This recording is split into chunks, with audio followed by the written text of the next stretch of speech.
Australian anti-monarchists have launched a campaign to mock Britain's King Charles and his wife Camilla's visit to Australia this week. Australia is a constitutional monarchy with the British monarch as its head of state, although the role is mostly ceremonial. Even so, anti-monarchists like Nathan Hansford, co-chair of the Australian Republic movement, are promoting a tongue-in-cheek campaign to cut ties. We're calling it a farewell to monarchy tour. It's a bit like a rock and roll farewell tour. We're absolutely welcoming Charles and Camilla here this time around. We'd love to wave goodbye to royal reign.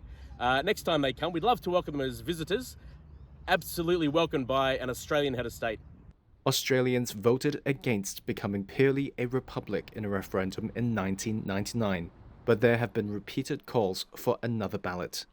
The 1975 sacking of Prime Minister Gough Whitlam by Governor-General Sir John Kerr, who represented the monarchy, remains one of the country's most polarizing political events, representing an unmatched level of intervention by the Commonwealth.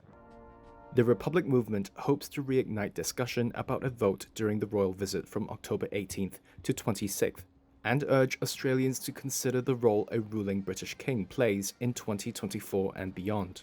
But polling shows Australians remain ambivalent about becoming a republic.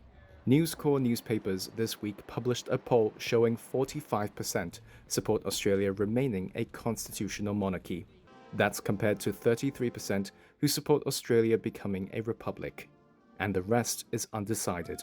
Alexander Volz from the Australian Monarchist League prefers things to remain as they are. I'm simply waiting for the Republicans to produce an idea that really is something more than vague platitudes and appeals to emotional arguments.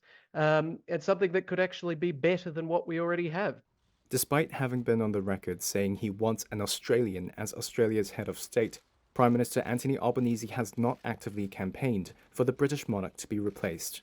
Media reports this week say King Charles, via his assistant private secretary, had responded to the Australian Republic movement in a letter, saying the matter is up to the Australian public to decide.